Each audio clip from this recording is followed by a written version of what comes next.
Trial के दौरान जमकर नाचे प्रकाश महाराज। पूरे बम्हनी गांव में उत्सव सा माहौल। मौका था दशहरा से पहले, दुर्गा सप्तमी दिन शनिवार, और समय था ढलती शाम, गोधूली बेला।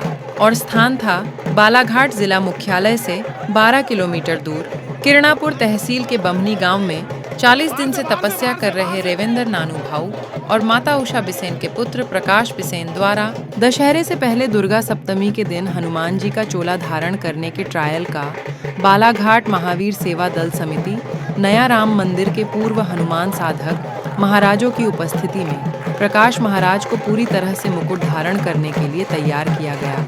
जय वीर महावीर के जय घोष के साथ प्रकाश महाराज अपनी पूरी टीम सेवादार और बालाघाट से पहुंचे हनुमान भक्तों के साथ निकल पड़े पूरे गांव के मंदिरों के दर्शन करने के लिए। थोड़ी देर में ही जयवीर महावीर जयवीर बजरंगी के जय घोष से पूरा बम्हनी गांव गूंजायमान हो गया। क्या युवा, क्या बुजुर्ग, क्या महिला, क्या बच्चे, हर कोई अपने गांव के इस लाडले महाराज प्रकाश के दर्शन के लिए घर के बाहर निकल पड़ा। भीड़ उमड़ पड़ी।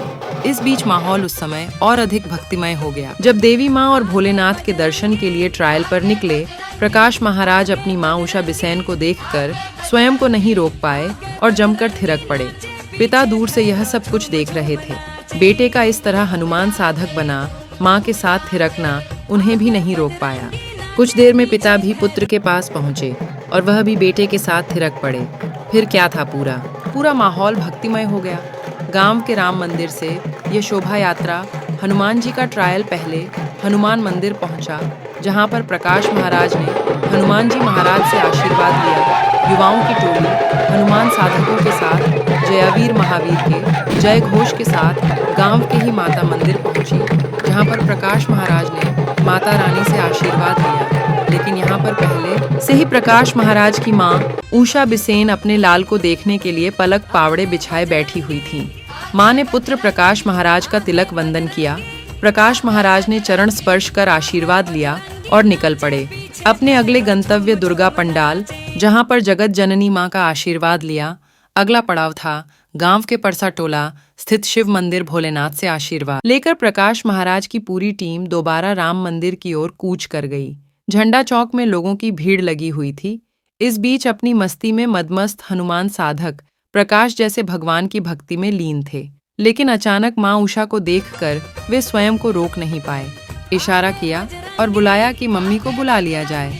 फिर क्या था, माँ बेटे की जुगलबंदी ने ममता स्नेह भक्ति का वो समा बंधा कि हर कोई मंत्र मुक्त हो गया। यहाँ पर हनुमान साधक प्रकाश महाराज से आशीर्वाद लेने वालों का जैसे तांता लग गया।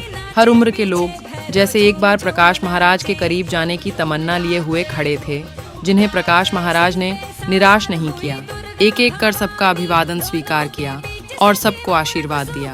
झंडा चौक से यह काफिला चल पड़ा अपने आखिरी पड़ाव आराध्य देव हनुमान जी के मंदिर, जहां पर प्रकाश महाराज के पिता से उनकी भेंट हो गई।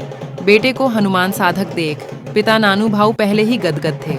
जब पूरा गांव भक्ति में लीन है तो पिता कैसे अपने को रोक पाए। उन्होंने पुत्र का हाथ पकड़ा। प्रकाश महाराज ने पिता का साथ दिया और पिता पुत्र की इस जुगलबंदी पूरे बम्हनी गांव कुछ देर के लिए जमकर नाचने के लिए मजबूर कर दिया। आपको बता दें कि 40 दिन से इस तप की तैयारी के लिए बालाघाट महावीर सेवा दल समिति, नया राम मंदिर से लेकर बम्हनी गांव के युवा नन्हे मुन्ने बच्चे से लेकर हर उम्र वर्ग के लोग जैसे इस काम में सहयोग दे रहे हैं। जिसे जब समय मिल जाता है वह सीधे राम मंदिर पहुंच जाता है। सुबह के समय बम्हनी से लेकर चिचगांव तक की लंबी पैदल यात्रा हो या फिर मंदिर में पूजा अर्चना, हर किसी का अपना अपना प्रत्यक्ष अप्रत्यक्ष सहयोग इस पूरी साधना के दौरान बना हुआ है, जिस कारण ही बम्हनी में बालाघाट या काहे की हरियाणा की तर्ज पर हनुमान साधक लगभग 30 किलो का मुकुट धारण करने की इस कठिन तपस्या का दूसरा सफलतम वर्ष मना रहा है। आप सभी से अपील, दशहरा के दिन दोपहर 4 के बाद बालाघाट जिला मुख्यालय से 12 किलोमीटर दूर बोगलाई उपज मंडी के रास्ते भोमोडी चिचगांव होते हुए बम्हनी के नया राम मंदिर पहुँचे और इस पुण्य भक्ति का लाभ ले।